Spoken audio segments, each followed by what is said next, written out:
మరొకసారి చేరొచ్చినటువంటి మీ అందరికీ ప్రభువైన యేసుక్రీస్తు వారి నామములో వందనములు సమర్పిస్తున్నాండి. మనము బైబిల్కి వచ్చినటువంటి శాస్త్రము అనే ఒక పాఠాన్ని ఆలోచన చేస్తున్నాం. దాంట్లో బైబిల్ అనగా ఏమో చూసాము, రెండవది బైబిల్కి వచ్చిన ప్రాథమిక విషయాలని ఆలోచించాము, మూడవది నిజమైన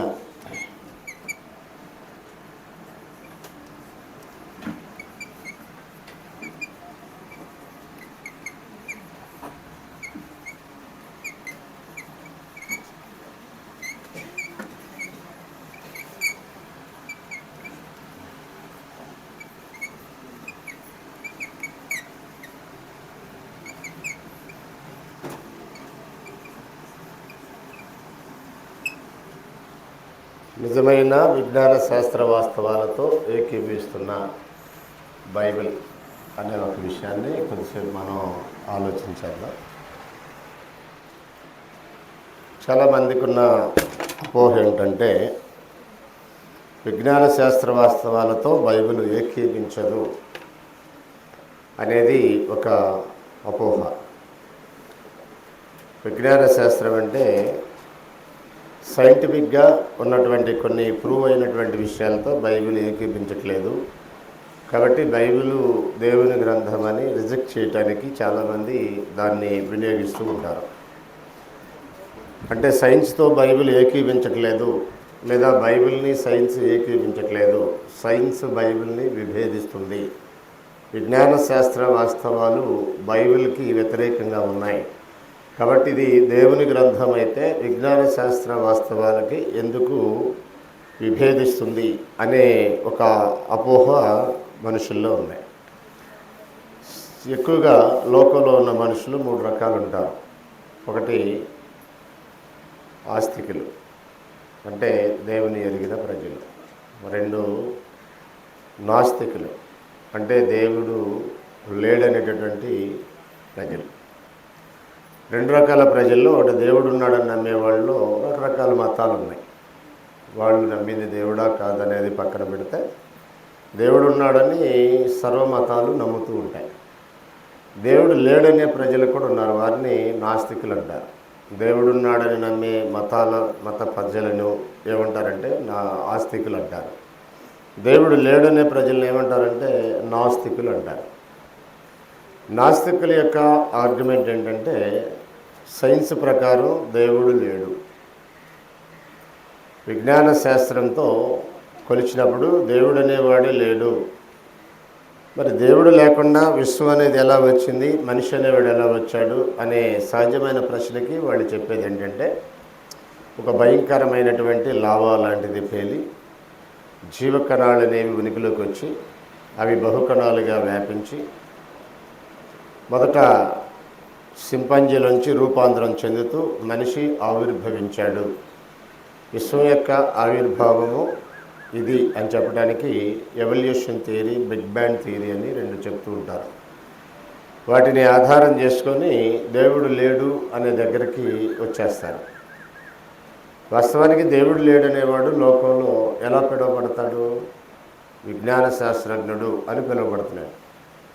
దేవుడు లేడనే వారిని ఏమంటారు? తెలివైన వారంటారా, తెలివి తక్కువ వారంటారా లోకంలో? ఉదాహరణకి డాక్టర్ జి సమరం, ఎప్పుడైనా విన్నారు పేరు? ఇండియాలోనే కాదు వరల్డ్ వైడ్గా ఫేమస్ అయినటువంటి డాక్టర్ అతను. సెక్స్ సైకాలజిస్ట్ అంటారు ఆయన్ని, సెక్స్ స్పెషలిస్ట్ అని అంటారు. నిండు వృద్ధాప్యలోకి వచ్చారు ఇప్పుడు ఆయన. వారు తండ్రి గారి దగ్గర నుంచి వారు నాస్తిక ఫ్యామిలీ, దేవుడు లేడనే ఫ్యామిలీ. విజయవాడలో నాస్తిక సమాజానికి వారే మూల పురుషులని చెప్పుకుంటారు, దేవుడు లేడు అనే సమాజానికి. చాలామంది వైద్య శాస్త్రజ్ఞులు కానీ వైద్య విద్యను అభ్యసించిన వారు కానీ ఎక్కువ మంది చెప్పేది ఏంటంటే దేవుడు లేడు అని. కానీ చాలామంది దేవుడు ఉన్నాడని నమ్ముతారు. వైద్య శాస్త్రం చదివిన వాళ్ళు, వాళ్ళ హాస్పిటల్లో చిన్న చిన్న గుళ్ళు కూడా ఏర్పాటు చేస్తారు భక్తుల యొక్క సందర్శనార్థమై, వాళ్ళ యొక్క విశ్వాసాన్ని చాటుకోవడానికి. చిన్న చిన్న గుళ్ళు హాస్పిటల్లో ఉంటాయి అక్కడక్కడ. కానీ ఎక్కువ మంది డాక్టర్లు ఏం నమ్ముతారంటే సైన్స్ ప్రకారం దేవుడు లేడు అనే దగ్గరికి వస్తారు.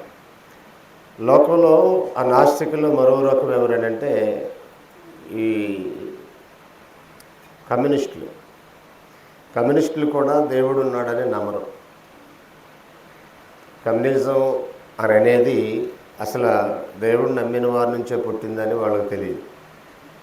మార్కు లెనిన్ అనేవాళ్ళు ఒక స్తంభాలు లాంటి వాళ్ళు కమ్యూనిజానికి. కార్ల్ మార్కు, లెనిన్ అనే వ్యక్తులు ఈ కమ్యూనిజానికి స్తంభాలు లాంటి వారు. విజయవాడలో కార్ల్ మార్క్ రోడ్ అని ఒకటి ఉంది, తెలుసా మీకు? ఏలూరు రోడ్ని కార్ల్ మార్క్ రోడ్ అంటారు. బందర్ రోడ్ని మహాత్మా గాంధీ రోడ్ అంటారు. ఏలూరు రోడ్ ఏమో కార్ల్ మార్క్ రోడ్ అంటారు. ఎవరి కార్ల్ మార్క్ అనేది ఆ రోడ్డు మీద ప్రయాణం చేసేవాళ్ళు నోటికి ఇద్దరు కూడా తెలియదు. కార్ల్ మార్క్ అనే పేరెట్టొచ్చింది రోడ్డుకి అనేది వాళ్ళకి. ఆ రోడ్డు మీద కొన్ని కోట్ల మంది జర్నీ చేస్తారు, వాళ్ళకి ఎవరికి తెలియదు. అలాగే విజయవాడలో లెనిన్ సెంటర్ అని ఉంటుంది. అసలు దానికి లెనిన్ అనే పేరెట్టొచ్చింది, లెనిన్ అనే వ్యక్తి ఎవరు, అసలు ఎవరి కార్ల్ మార్క్ అంటే బేసికల్గా దే ఆర్ రష్యన్స్. కమ్యూనిజానికి రష్యాలో బాగా పెద్దపీట వేశారు. కమ్యూనిస్టుల యొక్క లీడర్స్లో ఈ మార్కు లెనిన్ అనేవారు ఒక ప్రత్యేకమైనటువంటి వ్యక్తులు. వాళ్ళ పేర్లు భారతదేశంలోనే కాదు, ప్రపంచంలో కమ్యూనిజాన్ని ప్రోత్సహించే ప్రతి దేశంలో కూడా వినపడుతూ ఉంటాయి. వరల్డ్ హిస్టరీని స్టడీ చేసినప్పుడు కమ్యూనిజాన్ని స్టడీ చేసిన వాళ్ళకి వాళ్ళు ఎవరో ఏంటనేది వివరాలు తెలుస్తాయి. వాళ్ళ యొక్క పూర్వీకులు ఏంటంటే బైబిల్ని నమ్మేవాళ్ళని చెప్పవచ్చు. లేకపోతే మార్క్ అనే పేరు ఎలా పెడతారు, లెనిన్ అనే పేరు ఎలా పెడతారు? ఆ పేర్లు అనేది క్రిస్టియన్ జనరేషన్లో పుట్టిన వాళ్ళకి మాత్రమే పెట్టే పేర్లు. అంటే వాళ్ళ ఫ్యామిలీ బ్యాక్గ్రౌండ్ అంతా కూడా ఆటోమేటిక్గా ఒక Christian background, so called Christian background అనేటువంటి ఫ్యామిలీసే. ఇంతకేంటి కమ్యూనిజం అని అంటే ఏమీ లేదు, సమసమాజం అంటారు. సమసమాజం బైబిల్ కంటే ఎక్కువ చెప్పింది ఎక్కడ ఉంది అసలు ప్రపంచంలో? బైబిల్ మొత్తం చెప్పేది దేవుని ప్రేమించు, నిన్ను వలె నీ పొరుగువారిని ప్రేమించు. ప్రస్తుతం మీ సమృద్ధి వారి అక్కరకు, మరొకప్పుడు వారి సమృద్ధి మీ అక్కరకు సహాయమే ఉండాలి. జ్ఞాని సొలొమోను అన్నాడు, బేదలను కనికరించేవాడు యెహోవాకు అప్పించేవాడు అన్నాడు. ప్రభువైన యేసులాగా అన్నాడు, నాకు చేస్తే మిక్కిలి అల్పులైన నా సహోదరులకు చేస్తే నాకు చేసినట్టే అన్నాడు. మిక్కిలి అల్పులైన వారు చేస్తే నాకు చేసినట్టే అన్నాడు. అపోస్తుడైన పౌలు అన్నాడు, ప్రస్తుతం మీ సమృద్ధి వారి అక్కరకు, మరొకప్పుడు వారి సమృద్ధి మీ అక్కరకు సహాయమై ఉండాలన్నాడు. యెరూషలేములో సంఘం ప్రారంభమైన తొలి దినాల్లో శరశిరాసులను నమ్మి అపోస్తల పాదాల యొద్ద పెడితే వారందరికీ వారి అక్కర కొలది పంచిపెట్టి వారిలో ఎవరికీ కొదవలేకపోయారు అని అన్నాడు. దీన్ని రియల్ కమ్యూనిజం అంటారు. ద రియల్ కమ్యూనిజం క్రైస్తవ్యంలో ఉంటుంది, ఇంకెక్కడ ఉండదు. నేడు కమ్యూనిజం అనే దాంట్లో కమ్యూనిజం లేదు, పేరు మాత్రమే ఉంది. నేతి బీరకాయలో నెయ్యి ఉండదు అనేది ఎంత సత్యమో, కమ్యూనిస్టుల్లో కమ్యూనిజం లేదు అనేది కూడా అంతే సత్యం. నాకు తెలిసిన కమ్యూనిస్టుల్లో కమ్యూనిజం లేదు, నేను చూసిన కమ్యూనిస్టుల్లో కమ్యూనిజం లేదు. విజయవాడలో సుక్కపల్లి పిచ్చియ అని ఒక ఆయన ఉన్నాడు, కమ్యూనిస్టు చౌదరి. కోట్ల రూపాయలు సంపాదించాడు. వాస్తవానికి కమ్యూనిస్ట్ ఎవడు అన్ని కోట్లు కూడగట్టలేడు. విజయవాడలోనే కాదు, రాష్ట్రంలో పాపులర్ షూ మార్ట్స్ అనే షాపులు ఎక్కడెక్కుతున్నాయో ఏపీ తెలంగాణలో వాటన్నిటికీ అధినేత చుక్కపల్లి పిచ్చియ. చుక్కపల్లి ఇండస్ట్రీ అని అడవినక్కలు విజయవాడకి ఒక 25 కిలోమీటర్లు పెద్ద ఇండస్ట్రీ కూడా కట్టాడు. కోట్ల రూపాయల సంపద విజయవాడలోనే కొన్ని కోట్ల రూపాయల ఆస్తులు ఉన్నాయి. నిజమైన కమ్యూనిస్టులు ఎవడు కూడా అన్ని కోట్లు సంపాదించలేడు. ఉన్నవి ప్రజలకి ఎలా వినియోగించాలని ఆలోచన చేస్తారు. అలాంటి భావాలతో ఉన్నటువంటి మరొక వ్యక్తి లేకపోలేదు. ఆయన పేరే Puchalapalli Sundarayya. He is also OC candidate. సోదరి. పిల్లలు పుడితే సమాజానికి సేవ చేయలేమేమో అనే ఒక భావంతో భార్యను ఒప్పించి పిల్లలను కూడా కనకుండా ఆస్తులన్నీ ప్రజాసేవకి అంకితం చేసినటువంటి నాయకుడు పుచ్చలపల్లి సుందరయ్య. విజయవాడ గన్నవరం నియోజకవర్గం నుంచి ఎమ్మెల్యేగా గెలిచి మంచి సేవలు అందించినవాడు. నిజంగా కమ్యూనిజం భావాలుంటే అలాంటి ఆలోచనలు ఉంటాయి. కాబట్టి బివి రాఘవులు ఇంకా ఇలాంటి వారు, తర్వాత ఈయన అమెరికన్ బుష్ గోబ్యాక్ అనే వీళ్ళు ఉన్నారు కదా, గద్దరు కానీ వీళ్ళ పిల్లలందరూ అమెరికాలో చదువుతున్నారు, తెలుసా మీకు? అంటే నిజమైన కమ్యూనిజం బైబిల్ బోధిస్తుంది. ఒక పరస్పర సహకారానికి వచ్చి బైబిల్ చెప్పినంతగా ఇంకే గ్రంథం చెప్పట్లే. అయినా వాళ్ళు ఏమంటారంటే, కమ్యూనిస్టులను అడిగితే దేవుడు లేడు అంటారు. ఎందుకు లేడు అని అంటే సైన్స్ ప్రకారం దేవుడు లేడు అంటారు. అసలు సైన్స్ ఎంతవరకు రైటు, అది ఎంతవరకు నమ్మొచ్చు అనేది మనం ఆలోచన చేయాలి. తిమోతికి రాసిన మొదటి పత్రిక 6వ అధ్యాయము 20వ వచనం ఒకసారి చూడండి.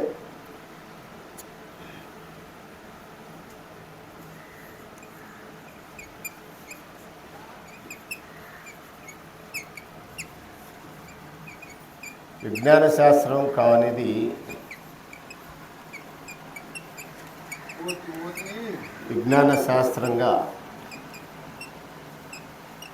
చదవండి.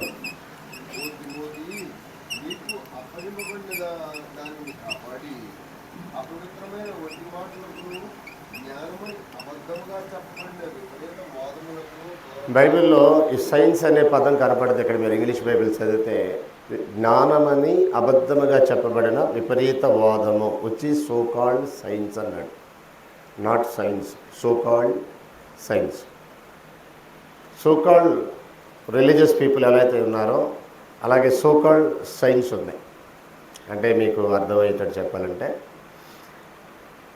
వాస్తవానికి వాళ్ళు దానికి చెందినవారు కాదు, దానికి చెందినవారు అని చెప్పుకుంటున్నటువంటి వ్యక్తులు. మీకు ఎగ్జాంపుల్గా చెప్పాలంటే, ప్రకటన గ్రంథము ఎగ్జాంపుల్ అని రాసుకోండి.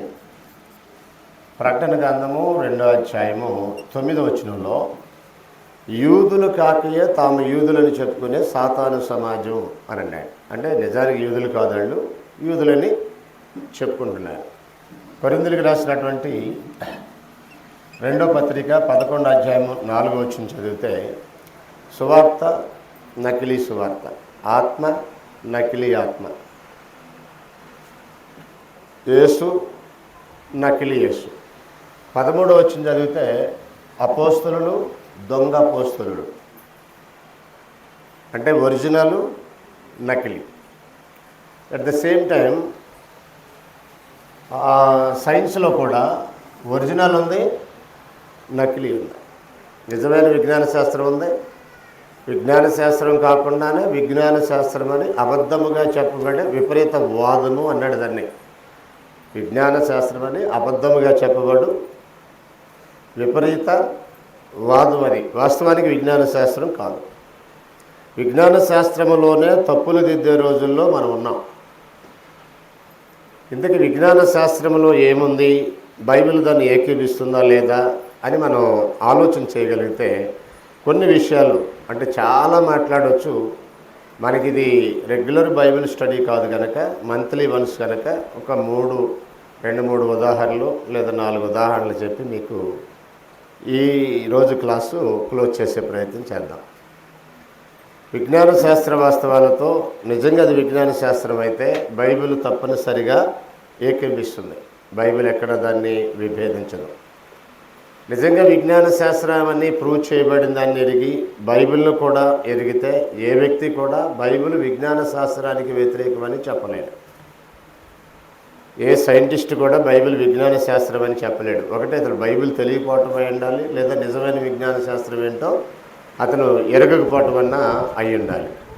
సో ఇప్పుడు మనం ఏం చూసాము, విజ్ఞాన శాస్త్రం అని అబద్ధముగా చెప్పబడే విపరీతవాదాలకి దూరంగా ఉండు అని అన్నాడు. జనరల్గా లోకంలో మనుషులు సైంటిస్టులు అనగానే తెలివైన వాళ్ళు అంటారు, మేధావులు అని అంటారు. కానీ దేవుణ్ణి అడిగితే ఆ మేధావులకి బుద్ధి లేదు అంటున్నాడు. నిజమేనా? వాళ్ళు దేవుడు లేడనే వాళ్ళు ఎందుకు ఏమని దేన్ని ఆధారం చేసుకొని దేవుడు లేడు అంటున్నారు?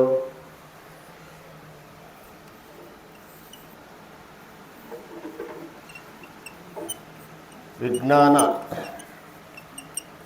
శాస్త్రమును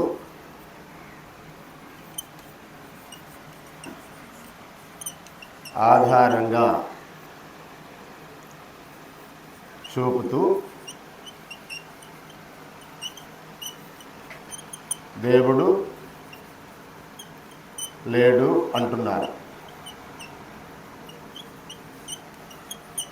అంటున్న పీపుల్ ఎవరు? ఆర్డినరీ పీపులా? సమాజపరంగా సాధారణ ప్రజలు అంటున్నారు ఈ మాట. డాక్టర్ జి సమరం అంటే కామన్ పర్సన్. అతను వాళ్ళ తండ్రి గౌరవ్ గారు అంటే సామాన్యమైన వ్యక్తి. తెలివి తక్కువ వాళ్ళ, తెలియలేని వాళ్ళ, లేకపోతే కమ్యూనిస్టులు అంటే మేధావుల్లా ఫీల్ అవుతారా, తెలివి తక్కువ వాళ్ళ ఫీల్ అవుతారా? తెలివిగల వాళ్ళనే ఫీల్ అవుతారు. వాళ్ళు ఎందుకు దేవుడు లేడంటారు అని మనం ఆలోచన చేస్తే, విజ్ఞాన శాస్త్రం అంటే సైన్స్ ప్రకారంగా దెర్ ఈజ్ నో గాడ్ అనేది, according to science there is no god అనేది ప్రజల మధ్య ఉన్నటువంటి ఒక నానుడు. అంటే తెలివైన వారు దేవుడు లేడు అన్నారు. కానీ బైబిల్ ఏం చెప్తుంది? కీర్తన గ్రంథంలో 14 కీర్తన 1వ వచనం, 53వ కీర్తన 1వ వచనం, 19వ కీర్తన 1వ వచనం ఒకసారి చూడండి. 1-2 వచనాలు చదువుదాం.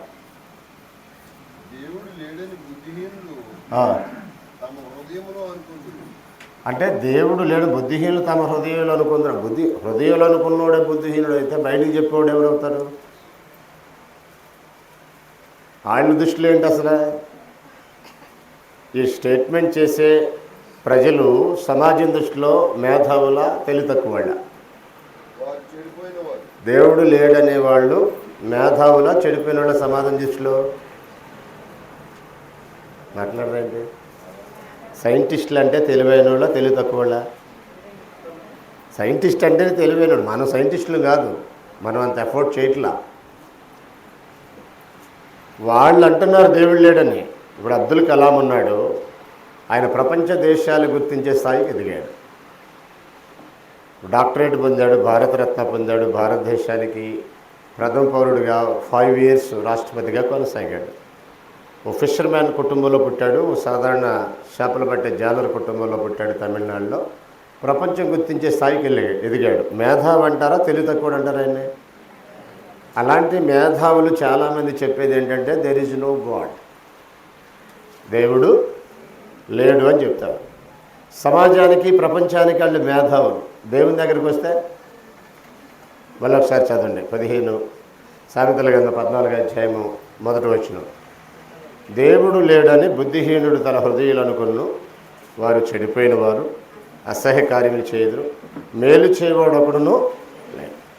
అసలు వాళ్ళు మేలు చేసేవాళ్ళు కాదంటున్నారు, అంటే కీడు చేసేవాళ్ళు అని అర్థం. అసహ్యులు అంటున్నారు, చెడ్డ కార్యాలు చేసేవాళ్ళు అంటున్నాడు.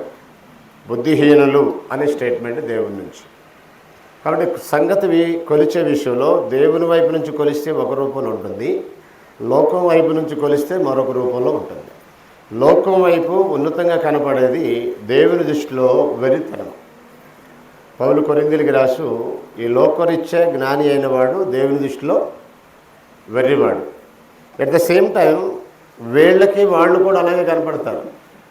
మనం చూస్తే వాళ్ళకి ఓ సైంటిస్ట్ దేవుళ్ళు అడిగిన వాడికి మనం ఇలా కూర్చొని వీళ్ళంతా వెర్రి గొర్రెలు, పని పాట లేదు వాళ్ళకి. పని పాట లేకుండా ఇలా కూర్చొని ఆడెవడో చేయో చెప్తుంటే వీళ్ళు ఏదో వింటారు, టైం అంతా వేస్ట్ చేసుకున్నారు. ఏదో వ్యాపారం చేసుకునేది పోయి, ఏదో పని చేసుకునేది పోయి, ఏదో ఉద్యోగం చేసుకునేది పోయి, ఏటి టైం వేస్ట్ కార్యక్రమాలు అని వాళ్ళు వెరితనం చేస్తారు. మనం కొరింథీ మొదటి పత్రిక 1-2 అధ్యాయాలు చదివితే ఈ 2 రకాల ప్రజలు ఉన్నారు. వీళ్ళని వాళ్ళు వెర్రోళ్ళుగా చూడటం, వాళ్ళని వీళ్ళు వెర్రోళ్ళుగా చూడటం. దేవుడేమో ఈ లోక జ్ఞానాన్ని వెర్రితనంగా చేసి ఉన్నాడని చదువుతాం. వాళ్ళకేమో రక్షణ పొందుతున్న వారికి దేవుని శక్తి అయితే సువార్త, నశించిపోతున్న వారికేమో అది వెర్రితనం. అంటే మనం ఎలా కనపడతాం వాళ్ళకి? మందాలకు ఎలా కనబడుద్ది? వెర్రితనంలాగా ఉంటుంది. వాళ్ళది మనకెలా ఉంటుంది? వెర్రితనంగా ఉంటుంది. బట్ ఇప్పుడు దేవుని దృష్టిలో పెట్టి చూస్తే ఏది వెర్రితనము, ఏది విజ్ఞానము? దేవుడు ఉన్నాడని నమ్మటం వెర్రితనమా, లేక దేవుడు లేడని నమ్మటం వెర్రితనమా?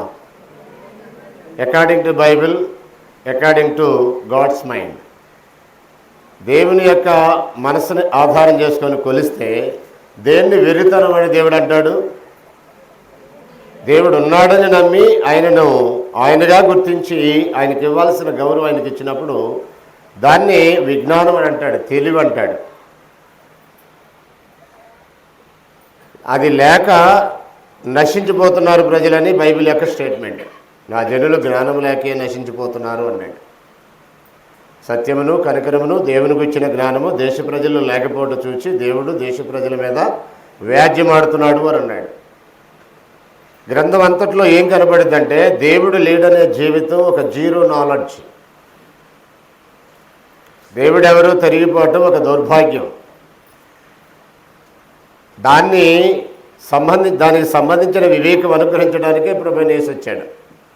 యోహాను మొదటి పత్రిక 5:20 అంటాడు, మనము సత్యవంతుడైన వారిని ఎరగవలనని దేవుని కుమారుడు వచ్చి మనకు వివేకం అనుగ్రహించను అన్నాడు. అంటే దేవుని కుమారుడు రాకపోతే సత్యవంతుడైన వాడు ఎవడో ఎరిగే ఛాన్స్ లేదు. వదిలేసి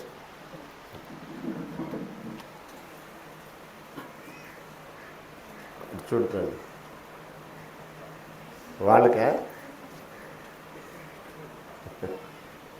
అటెండ్ పెట్టి మనము సత్యవంతుడైన వారిని ఎరగటానికి దేవుని కుమారుడు వచ్చి ఏం చేశాడు మనకి? యోహాను మొదటి పత్రిక 5:20 చూడండి.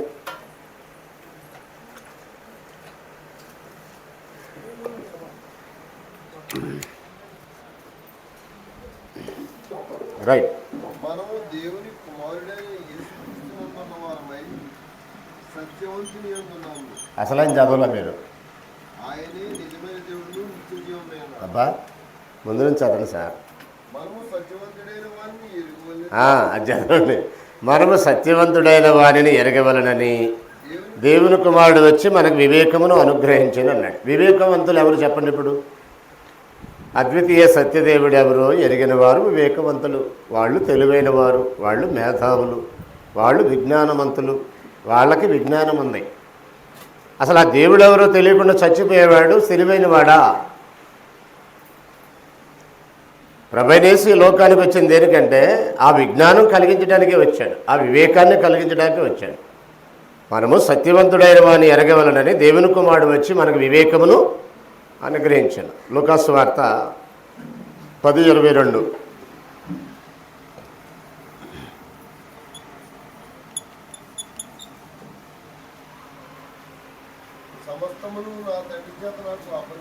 సమస్తమును నా తండ్రి చేత నాకు అప్పగింపబడి ఉన్నది.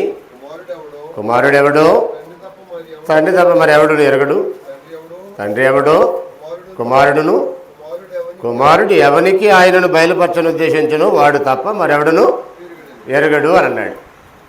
దేవుని ఎరగటం ఎంత ప్రాముఖ్యం గ్రంథం అంతట్లో మనం స్టడీ చేస్తే అది ఎంత ప్రాముఖ్యమో మనకి స్పష్టంగా అర్థమవుద్ది.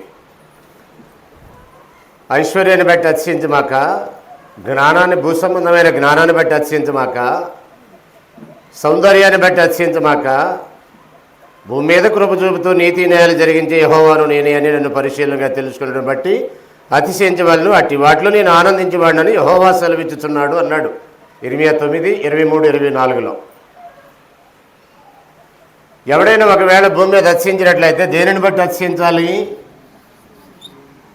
ఇర్మియా గ్రంథం 9:23-24 నీకు మంచి ఆస్తి ఉందా? అదే పెద్ద విషయం కాదు. సో వాట్, నువ్వు పెద్ద నాలెడ్జ్డ్ పర్సన్ భూసంబంధంగా ప్రపంచ స్థాయికి విజ్ఞాన శాస్త్రజ్ఞుడిగా పిలువబడుతున్నావా? అయితే ఏంటి?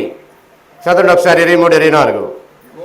యెహోవా ఇలాగ సెలవిస్తున్నాడు, జ్ఞాని తన జ్ఞానమును బట్టి, సూర్యుడు అంటే తన బలవంతుడు తన బలాన్ని బట్టి అతిశయింపకూడదు. ఐశ్వర్యవంతుడు అంటే బాగా డబ్బు ఉందని డబ్బున్నవాడు తన డబ్బును బట్టి ధనాన్ని బట్టి అతిశయించకూడదు. అతిశయించేవాడు దేనిని బట్టి అతిశయింపవలనగా భూమి మీద కృప చూపుతూ నీతి న్యాయములు జరిగించుచున్న యెహోవాను నేనే అని నన్ను పరిశీలనగా తెలుసుకుంటాను బట్టి అతిశయించవలను, అట్టి వాటిలో నేను ఆనందించేవాడనని యెహోవా సెలవిచ్చుచున్నాడు అని అన్నాడు. దేవుడు ఆనందింపజేసేది ఏంటంటే ఆయనను ఎరగటం, డబ్బులు సంపాదించడం, జ్ఞానాన్ని భూ సంబంధమైన జ్ఞానాన్ని సంపాదించడం, మంచి కండలు పెంచడం కాదు. కండల వీరుడు టైసన్ ఎలా ఫీల్ అవుతాడంటే ప్రపంచ ఛాంపియన్గా ఫీల్ అవుతాడు. దేవుడు ఎవరో తెలియకపోతే ఆడు బ్రతుకు వేస్ట్. డబ్బులు సంపాదించేవాడు బిల్ గేట్స్ ప్రపంచంలో నేనే ధనవంతుడిని అంటాడు. దేవుడు ఎవరో తెలియకుండా చచ్చిపోతే ఆడెంత పెద్ద ధనవంతుడైనా వేస్ట్, ఆ జీవితమే వేస్ట్. మంచి సౌందర్యం ఉంది, మంచి అందం ఉంది, బాగా ప్రపంచ స్థాయికి ప్రపంచ సుందరిగా గుర్తింపు పొందారు, కానీ దేవుడు ఎవరో తెలియకుండా చచ్చిపోతారండి. ప్రపంచ సుందరాంగులకి చాలామందికి దేవుడు ఎవరో తెలియదు. ఎందుకంటే వాళ్ళు దేహం మీద పెట్టుకున్న మమకారం దేవుని గురించి ఆలోచించే తీరుకుండదు. దాన్ని ఎలా పెంచి పోషించాలి, దాన్ని ఎలా సౌందర్యాన్ని కాపాడుకోవాలనే దాని మీదే టైం చాలు వాళ్ళకి. ఇంకా పుట్టించినోడు ఎవరు, పోషించేది ఎవరు, సంరక్షించేది ఎవరు, సత్యం ఎక్కడికి వెళ్తాను, ఈ గొడవ అసలు ఉండదు అసలు వాళ్ళకి. కాబట్టి ఆ బ్రతుకు అద్భుతమైంది కాదు. అది చూసేవాడికి ఏంటంటే ఆవిడకి ఎక్కడికి వెళ్ళినా రాజభోగాలు, ప్రపంచ సుందరికి అనుకుంటారు. మైక్ టైసన్కి ఎక్కడికి వెళ్ళినా మంచి కండల వీరుడు కనుక మంచి గౌరవ మర్యాదలు అనుకుంటారు. సైంటిస్ట్కి ఎక్కడికి వెళ్ళినా అబ్దుల్ కలాం లాంటి వాడికి ప్రపంచ మెచ్చే మేధావి కనుక ఆయనకి ఎక్కడికి వెళ్ళినా గౌరవ మర్యాదలు, రాష్ట్ర ప్రభుత్వాలు కాదు దేశం కూడా గర్వించే స్థాయిగా భారతరత్న అవార్డు గ్రహీత, భారతదేశానికి ప్రధాన పౌరుడు అని అనుకుంటారు. కానీ దేవుడు లేకుండా చనిపోతే ఆ జీవితం వేస్ట్ కదా. వాళ్ళని ప్రపంచం ఏమంటుందంటే తెలివైన వాళ్ళు అంటది, కానీ దేవుని ఎరిగిన వాడే నిజమైన తెలివైన వాడు అంటుంది బైబిల్. ఆ వివేకాన్ని అనుగ్రహించడానికి వచ్చినవాడు దేవుడు, ప్రభువైన యేసుక్రీస్తు. ఇక్కడ కొరింథీయులకు రాసినటువంటి మొదటి పత్రికలో 8వ అధ్యాయము 6-7 వచనాలు చూడండి. కొరింథీయులకు రాసిన మొదటి పత్రిక 8వ అధ్యాయము 6-7 వచనాలు చూడండి. ఆకాశమందైనను భూమి మీదనైనను దేవతలనైనను మనకొక్కడే దేవుడు ఉన్నాడు, ఆయన తండ్రి. ఆయన నుండి సమస్తము కలిగింది, ఆయన నిమిత్తం మనం ఉన్నాము. మరియు మన ప్రభు అక్కడే, ఆయన యేసుక్రీస్తు. ఆయన ద్వారా సమస్తమును కలిగెను, మనం ఆయన ద్వారా కలిగిన వారము. మరియు మనకి ప్రభు అక్కడే, ఆయన యేసుక్రీస్తు, ఆయన ద్వారా కలిగిన వారు అని చెప్తూ 7వ వచనం అంటాడు, అందరి ఏంది జ్ఞానం లేదు అన్నాడు. ఏ జ్ఞానం లేదు, దేవుడు ఎవరు అనే జ్ఞానం లేదు, ప్రభు ఎవరు అనే జ్ఞానం లేదు. ఈవెన్ క్రీస్తు సంఘంలో సువార్థికులకు కూడా లేదు. ఇక ఆ దరిద్రం, అంతకంటే దరిద్రం ఇంకేమన్నా చెప్పండి. దరిద్రుడు ఎవడు అంటే దేవుడు ఎవరో తెలియకుండా చచ్చిపోయినాడు, ప్రభు ఎవరో తెలియకుండా చచ్చిపోయేవాడు. ప్రభు ప్రార్థనలు ఏమన్నాడంటే అద్వితీయ సత్యదేవుడు అయిన నిన్నును నీవు పంపిన యేసుక్రీస్తును ఎరుగటియే నిత్య జీవం అన్నాడు. నీకు ఆ సెన్సే లేకపోతే ఇంక నువ్వేం సాధించిన ఉపయోగం ఏంటి చెప్పండి. కాకినాడ చుట్టూ ఒక ఆయన 100 ఎకరాలు కొనేసాడు ఇప్పటికే. కొడుకులు ఇద్దరు ఎప్పుడు అమెరికాలో ఉంటారు, ఈయనతో పాటు అక్కడ ఎప్పుడు ఎక్కడే ఉంటాడు. బాగా కోట్లు సంపాదించాడు, కానీ దేవుడు ఎవరో తెలియకు. ఒక వ్యాసం రాశాడు ఈ మధ్య, దేవుడు ఎవరో తెలియకుండా యెహోవాయే యేసుక్రీస్తుకి వచ్చాడని చెప్పా. నేను నువ్వు వృద్ధాప్యులకు వచ్చే చావు దగ్గరికి వచ్చింది, చావు చెప్పేలోపు మారు మనసు పొందకపోతే నరకాన్ని పోతావన్నా. నువ్వు చావుపోయేలోపు మారు మనసు పొందాలి. చావు దగ్గరికి వచ్చింది నీకు, నీ వయసు, నీ అనుభవం అంత లేదు నా వయసు. మరొకసారి యూట్యూబ్ వేదికగా నీకు ఇది తెలియదు ఖచ్చితంగా విన్నాడు. వాళ్ళ అబ్బాయి విన్నాడు, ఒక మెసేజ్ కామెంట్ కూడా చేశాడు ఆయన కొడుకు. చాలామంది ఆయన ఫేవర్స్ ఆయన దగ్గరికి తీసుకెళ్లారు దీన్ని. దేవుడు ఎవరో తెలియకుండా చచ్చిపోతే అంతకంటే దరిద్రం ఏమిటో చెప్పండి. అసలు అడుక్కు తిన్నా పర్లేదు, కానీ దేవుడు ఎవరో తెలియకుండా చచ్చిపోకూడదు. భిక్షాటన చేసి బ్రతుకు తప్పు లేదు. నువ్వు దేవుడు ఎవరో నీకు తెలియకుండా, అద్వితీయ సత్యదేవుడు ఎవరో తెలియకుండా, ఆయన పంపిన యేసు ఎవరో తెలియకుండా నువ్వు చచ్చిపోయావనుకో, అంతకంటే దరిద్ర బతుకు ఇంకోటి లేదు. రోజు ఇలాగే దేవుడు ఎవరో తెలియకుండా ఒకటి చచ్చిపోయాడు. వాడి చేతిలో చాలామంది, అంతకుముందు చాలామంది చచ్చిపోయారు. ఆ చచ్చిపోయిన వాళ్ళందరూ వచ్చి ఏమిరా నీవు కూడా మా భోటి వాడవైతువా, భూమి మీద నీ పరాక్రమం అంత ఎంత కాదు అని చెప్పేసి వాడిని ఎదుర్కొని అంటున్నారంట. ఎవరతనంటే ప్రపంచంలో 4 బలమైన సామ్రాజ్యాలు ఉన్నాయి. అందులో ఒక సామ్రాజ్యాన్ని వెళ్ళినటువంటి చక్రవర్తి బాబిలోనియా కింగ్డమ్ చక్రవర్తి నెబుకద్నెజరు.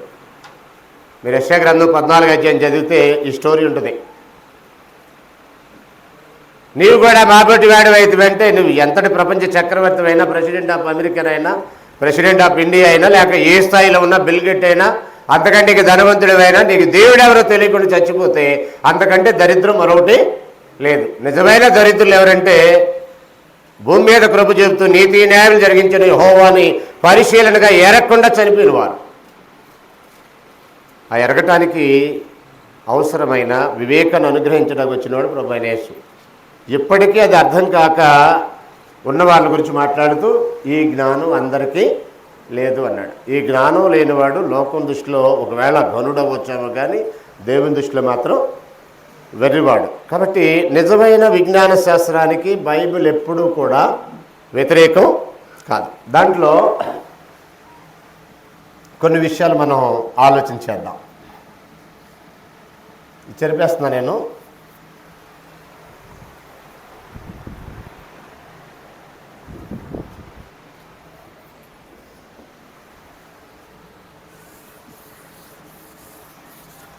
విజ్ఞాన శాస్త్ర వాస్తవాలతో పరిపూర్ణంగా ఏకీభించేటటువంటి గ్రంథము బైబిల్ అనే విషయాన్ని మనం ఆలోచన చేస్తున్నాం కదా.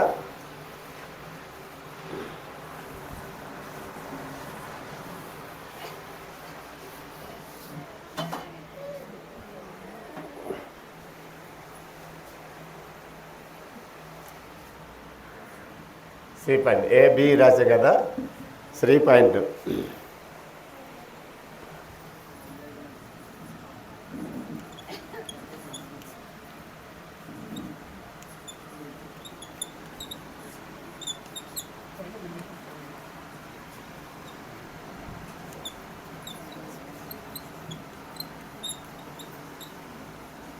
విజ్ఞాన శాస్త్రం నుండి ఆధారాలు.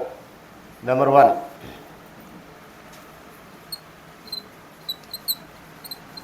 విశ్వము నుండి ఆధారాలు.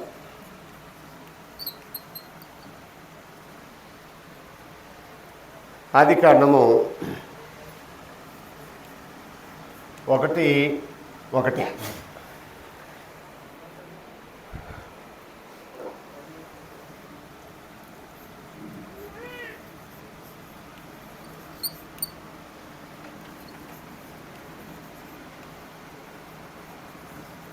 హెర్బర్ట్ స్పెన్సర్ అని ఒక సైంటిస్టు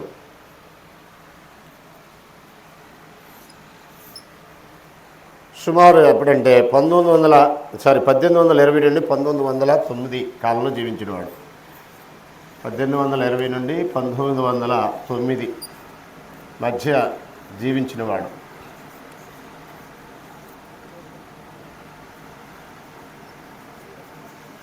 ఇతను స్థాపించినటువంటి ఒకటి ఏంటంటే విశ్వంలో ఉన్నటువంటి 5 రహస్యాలు అని అన్నాడు. విశ్వంలో 5 రహస్యాలు ఉన్నాయి అన్నాడు. అదేంటంటే కాలము, కార్యము, శక్తి, ఆకాశము, పదార్థం. 5 విషయాలు ఉన్నాయని చెప్పాడు. ఏమన్నాడు? 1 కాలము అంటే టైం. 2 కాలము, తర్వాత కార్యము.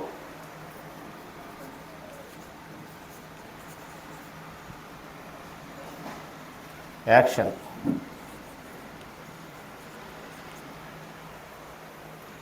3 శక్తి.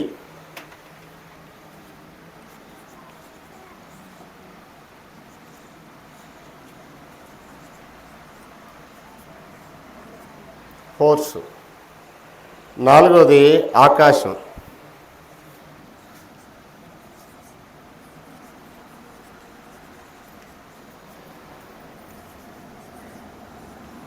5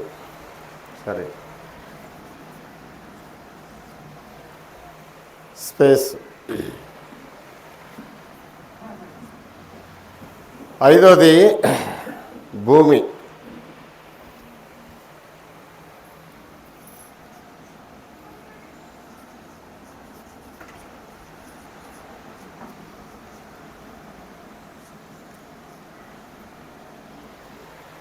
5 భూమి, ఎర్త్ అంటే లేదంటే మ్యాటర్ అని రాసుకోండి.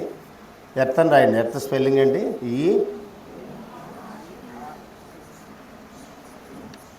ఎర్త్. ఇవి 5 విశ్వంలో ఉన్నాయని హెర్బర్ట్ స్పెన్సర్ ఎప్పుడు చెప్పాడంటే 1820 నుంచి 1909 మధ్య కాలంలో చెప్పాడు. అంటే ఇప్పుడు ఎన్ని సంవత్సరాలు అయింది సుమారు? ఉదాహరణకి ఈ యొక్క 100 సంవత్సరాలు వేసుకోండి, ఒక 120 సంవత్సరాలు దగ్గర దగ్గర అనుకుందాం, ఇక్కడి నుంచి లెక్కేస్తే లేదా 150 సంవత్సరాల లోపు. విశ్వంలో ఏముందని చెప్పాడంటే కాలం ఉంది, కార్యం ఉంది, శక్తి ఉంది, ఆకాశం ఉంది, పదార్థం, ఇవన్నీ కలిస్తే విశ్వం అని చెప్పాడు. అది గొప్ప విజ్ఞాన శాస్త్రంగా పరిగణించబడింది. అతను బాగా అభినందించారు. ప్రపంచంలో అతను ఒక పేరుగాంచిన విజ్ఞాన శాస్త్రజ్ఞుడిగా పేరు ప్రఖ్యాతలు సంపాదించాడు. ఇంతకీ ఆయన చెప్పింది ఏంటంటే ఆదికాండం 1వ అధ్యాయం 1వ వచనం చెప్పాడు. అంతకు మించి ఏం చెప్పలా. ఆయన చెప్పింది ఏమీ లేదు. ఆదికాండం 1వ అధ్యాయం 1వ వచనం చెప్పాడు. ఏముంది అక్కడ? ఆది యందు దేవుడు భూమిని ఆకాశమును సృజించెను అని అన్నాడు. అంటే దేవుడు ఏం చేశాడు? ఆది యందు భూమిని ఆకాశాన్ని సృజించను అన్నాడు. ఫస్ట్ ఏముంది ఇక్కడ? In the beginning.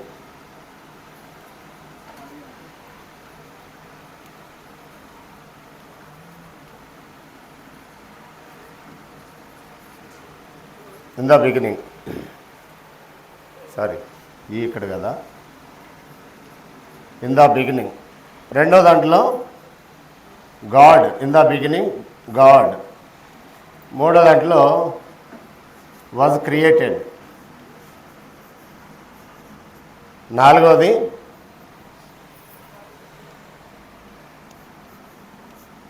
The heaven.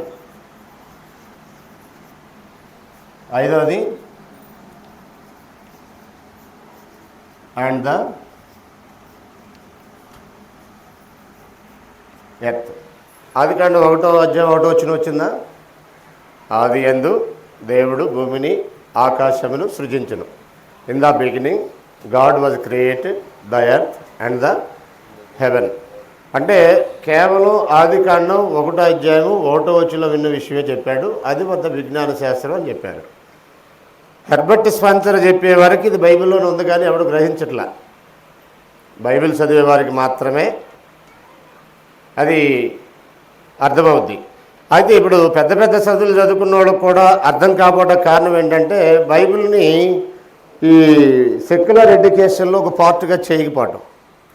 వ్యర్థమైనవి, ఆధారం లేనివి, నిరాధారమైనటువంటి వాటిని సెక్యులర్ ఎడ్యుకేషన్లో యాడ్ చేసి నేర్పిస్తున్నారు. కానీ అవసరమైనటువంటి హెవెన్లీ ఎడ్యుకేషన్కి సంబంధించినటువంటి విషయాలు మాత్రం నేర్పించడానికి ఇష్టపడల.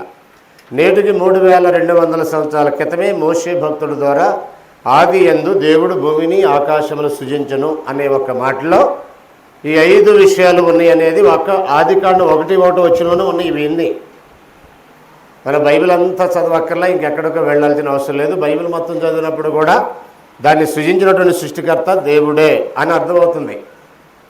ఇది చెప్పిన హెర్బర్ట్ స్పెన్సర్ మాటలు నమ్మారు, దేవుడు లేడు అని అంటున్నారు. కానీ అసలు 1వ అధ్యాయం ఆదికాండం 1వ అధ్యాయం 1వ వచనంలోనే ఉన్న విషయాన్ని మాత్రం అంగీకరించట్లా.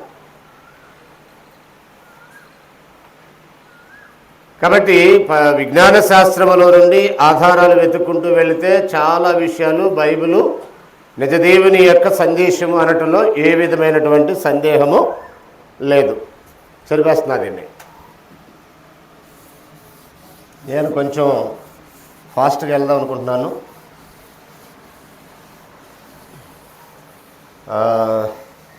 కొంచెం నిదానంగా వినాలనుకున్న వాళ్ళకి కొంచెం ఇబ్బందే, అయినా సరే తప్పదు.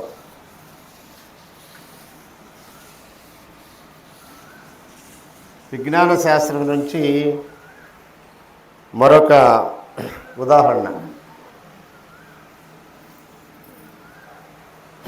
విజ్ఞాన శాస్త్రం నుండి మరొక ఉదాహరణ ఏంటంటే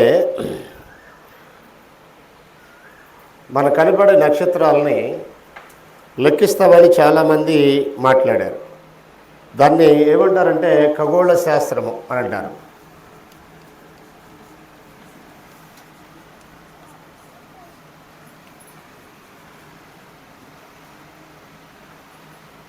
ఖగోళ శాస్త్రం అంటే అంతరిక్ష పరిశోధన శాస్త్రం అంటారు.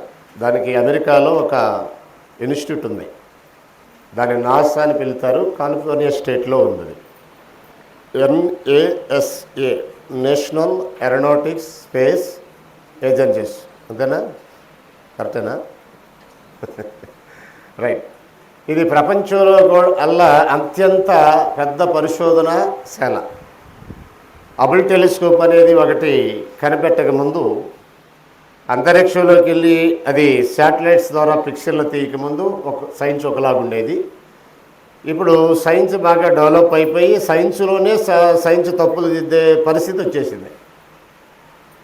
ఒకప్పుడు నక్షత్రాలు లెక్కించగలవని చెప్పినటువంటి మహనీయులు ఉన్నారు కొంతమంది. వాళ్ళు ఎవరు అనేది మనం ఆలోచన చేసినట్లయితే,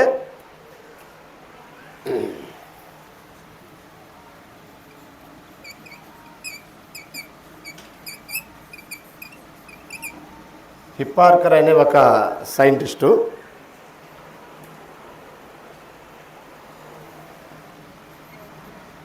AD 150లో అంటే AD 150లో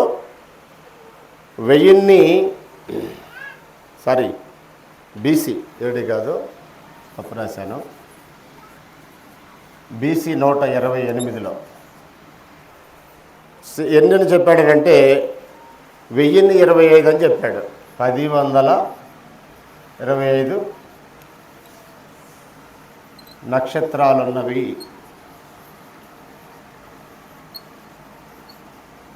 అన్నాడు. అంటే మనకు కనపడే నక్షత్రాలన్నీ ఎన్ని అంటే ఆయన ఏం చెప్పాడంటే 1025 అన్నాడు. దాని విజ్ఞాన శాస్త్రం అన్నాడు. అతను విజ్ఞాన శాస్త్రజ్ఞుడిగా పిలువబడ్డాడు. అతను ఒక గొప్ప సైంటిస్ట్గా పేరు ప్రఖ్యాతలు సంపాదించుకున్నాడు. మీరు వరల్డ్ బుక్ ఆఫ్ ఎన్సైక్లోపీడియా అని చెప్పే కదా నేను, ఆ బుక్లో ఇవన్నీ కూడా రికార్డెడ్గా ఉన్నాయి. తర్వాత మరొక సైంటిస్టు టికో బ్రాచ్ అనే ఒక సైంటిస్ట్ ఉన్నాడు. లేదంటే దానికంటే ముందు టాలమీ అనే సైంటిస్టు, టాలమీ అనే ఒక సైంటిస్ట్ ఉన్నాడు. AD 150లో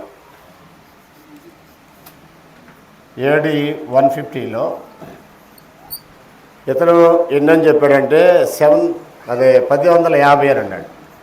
1050 నక్షత్రాలు ఉన్నవి అని అన్నాడు. ఆయనకి దీనికి ఎంత డిఫరెన్స్ వచ్చింది? ఒక 25 పెంచాడు ఈయన. 25 తక్కువ చెప్పాడని 25 పెంచి చెప్పాడు ఆయన. మరొక వ్యక్తి ఉన్నాడు టికో బ్రాచ్.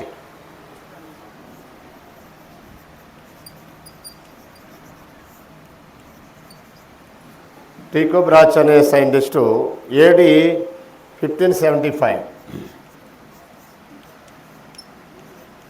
1575లో సుమారుగా 777 అని చెప్పాడు. ఇదే విషయాన్ని 777 అంటే ఇతను తగ్గించాడు, అన్ని లేవు 777 ఉన్నాయి అనే విషయాన్ని చెప్పాడు. తర్వాత కెప్లర్ అనే ఒక సైంటిస్ట్ ఉన్నాడు. D పాయింట్లో కెప్లర్, ఇతను కూడా 1005 అని చెప్పాడు, మళ్ళీ పెంచాడు AD 1600లో.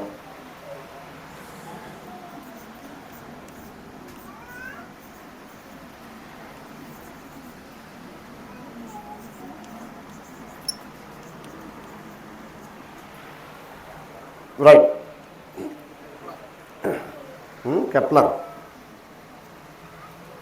కెప్లర్ అనే ఒక సైంటిస్ట్ ఉన్నాడు. ఇతను కూడా బాగా పాపులర్ అయ్యారు. వీళ్ళందరూ కూడా హిప్పార్కర్ కానీ, టాలమీ కానీ, టికో బ్రాచ్ కానీ, కెప్లర్ కానీ వరల్డ్ ఫేమస్ సైంటిస్ట్స్ లిస్టులో వీళ్ళు కూడా ఉన్నారు.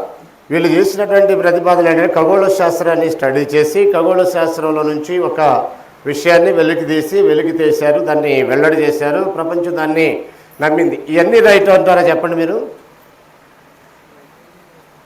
ఇందులో ఏదన్నా ఒక రైట్ అవ్వాలి, అది అన్నీ అబద్ధాలు అవ్వాలి. వీళ్ళకి వెళ్ళే పరస్పర విరుద్ధమా కాదా? ఇప్పుడు 1025 అన్న అవ్వాలి, 1550 అన్న అవ్వాలి, 777 అన్న అవ్వాలి, 1005 అయినా అవ్వాలి. ఏది అందరూ నలుగురు నాలుగు రకాలు చెప్పారంటే వాళ్ళకే అసలు ఒక క్లారిటీ లేదనేది క్లియర్ అనమాట. ఎందుకే వీళ్ళు చెప్పేదంతా అబద్ధమని బైబిల్ చెప్తుంది. మనం చదువుదాం ఒకసారి చూడండి. ఆదికాండము 15వ అధ్యాయము 5వ వచనం. 15వ అధ్యాయము 5వ వచనం. మరియు ఆయన వెలుపలికి హెబ్రీ పత్రిక 11వ అధ్యాయము 12వ వచనం. అందుచేత మృతప్రియుడైన ఆ యొక్క నుండి సంఖ్యకు ఆకాశ నక్షత్రంలో అలాగే ఇర్మియా గ్రంథం 33:22. 33:22. ఇప్పుడు చదువుండి. అబ్రహాము కొంచెం నిరుత్సాహపడుతున్న రోజులు అవి. ఆస్తిపాస్తులు అయితే బాగున్నాయి, కానీ గర్భఫలం లేదు. నేను మరీ మిక్కిలి హెచ్చిస్తానని దేవుడు అన్నప్పుడు అబ్రహాం అంటాడు, ఏమిస్తే ఏముందలే తండ్రి, నాకు గర్భఫలం లేదు కదా, నా దాసుల్లో ఎవడా కూడా నా ఆస్తికి వారసుడు అవుతాడు కదా అని నిరుత్సాహపడుతున్న రోజుల్లో దేవుడు ఏం చెప్తున్నాడంటే, నువ్వు నిరుత్సాహపడమాక అని బయట తీసుకొచ్చి ఆ నక్షత్రాలను చూపించి నీకు సాధ్యమైతే వాటిని లెక్కించమని అంటున్నటువంటి సందర్భం అది. ఓకే, చదవండి ఇప్పుడు. ఆకాశ నక్షత్రములు లెక్కింపశక్యం కానట్టుగాను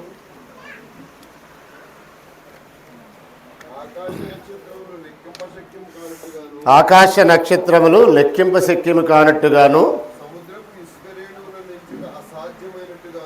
సముద్రపు ఇసుకరేణువుల నుంచుట అసాధ్యమైనట్టుగాను. అంటే ఎక్కడ చదువుతున్నారు మీరు? ఇర్మియా గ్రంథం 33:22 చదువుతున్నారు. దానికి ముందు హెబ్రీ పత్రిక 11:12 కానీ, ఆదికాండం 15:5 కానీ అబ్రహాము యొక్క జీవితంలో అబ్రహాముకు తెలియజేసింది ఏంటంటే, నీ సంతానం ఆకాశ నక్షత్రాల వలె చేస్తాను అని అన్నాడు. జాతకి మాట చూడండి. అబ్రహాము యొక్క సంతానం ఐగుప్తు నుండి బయటకు వచ్చినప్పుడే 6 లక్షల పైబడి కాల్వలు ఉన్నారు. వీళ్ళు ఎంతమంది చెప్పారు?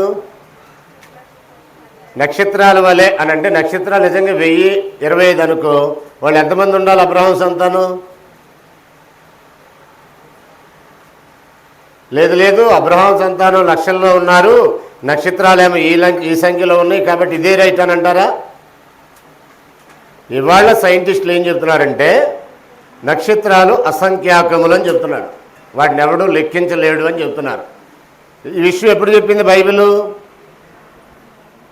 ఇప్పటికీ 3500 సంవత్సరాల క్రితమే బైబిల్ ఈ విషయాలు రాశాడు, నక్షత్రాలు ఎవడు లెక్కించలేడు అని.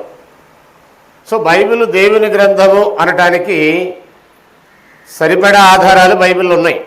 ఏ సైన్స్ని ఆధారం చేసుకుని దేవుడు లేడు అని అన్నారు ఆ ప్రజలకి? విజ్ఞానము లేదు, విజ్ఞానం అని అబద్ధముగా చెప్పబడి విపరీతవాదం ఉంది అనేది నిజమా అబద్ధమా? చెప్పండి మీరు. అంటే చాలామంది సైంటిస్టులు చెప్పేది ఏంటంటే, దేవుడు లేడు అనేవాళ్ళు అకార్డింగ్ టు సైన్స్ అంటారు. ఇది సైన్సేగా వాళ్ళ లెక్కలో. ఇప్పుడు వీళ్ళకి వెళ్ళే పరస్పర విరుద్ధాలు ఉన్నాయి కదా. ఇప్పుడు ఇవన్నీ తప్పని నేడు సైంటిస్టులు చెప్తున్నారు కదా. ఇప్పుడు సైంటిస్టులు చెప్పేది ఏంటంటే, హబుల్ టెలిస్కోపులు వచ్చిన తర్వాత శాటిలైట్స్ ద్వారా పిక్చర్లు తీసి దాని ద్వారా అంతరిక్షంలో నక్షత్రాల సంఖ్య విస్తారంగా ఉన్నాయి, వాటిని ఎవరు లెక్కించలేరనే ఒక తీర్మానానికి సైంటిస్టులు వచ్చేసారు. సైంటిస్టులు ఇప్పుడు వచ్చారు ఒక నిర్ణయానికి. కానీ బైబిల్ ఎప్పుడు 3500 సంవత్సరాల క్రితమే మోషే భక్తుడి ద్వారా రాయించాడు. దాంట్లో నుంచి మరొక ఉదాహరణ చెరిపెత్తున్నా నేను.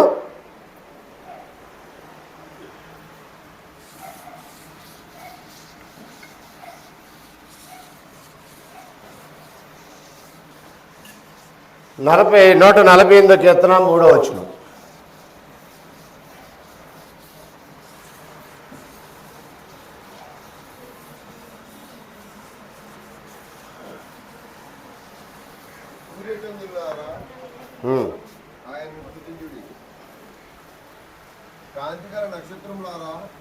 నాలుగు వచ్చింది చదివండి డైరెక్ట్గా. దీంట్లో నుంచి అంటే ఖగోళం నుంచి అంటే అంతరిక్ష శాస్త్రం నుంచి మరొక ఉదాహరణ ఏంటంటే,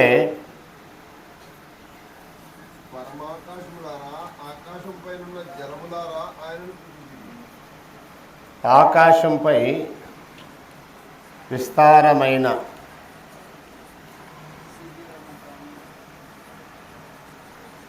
జలములున్నవి అనేది నేడు సైన్స్ చెప్తుంది. యెహోవా ఆజ్ఞగా పుట్టెను. ఉందని చెప్తున్నారా? సివి రామన్ చెప్పాడు. ఇంకా చాలామంది సైంటిస్టులు ఒప్పుకున్నటువంటి సత్యం ఏంటంటే ఆకాశంలో విస్తారమైన జలరాశులు ఉన్నవని నేడు సైన్స్ ప్రకారం ప్రూవ్ అయింది. బ్రేక్ కావాలా? రైట్ రైట్, ఒక 5 నిమిషాలు బ్రేక్ అంట.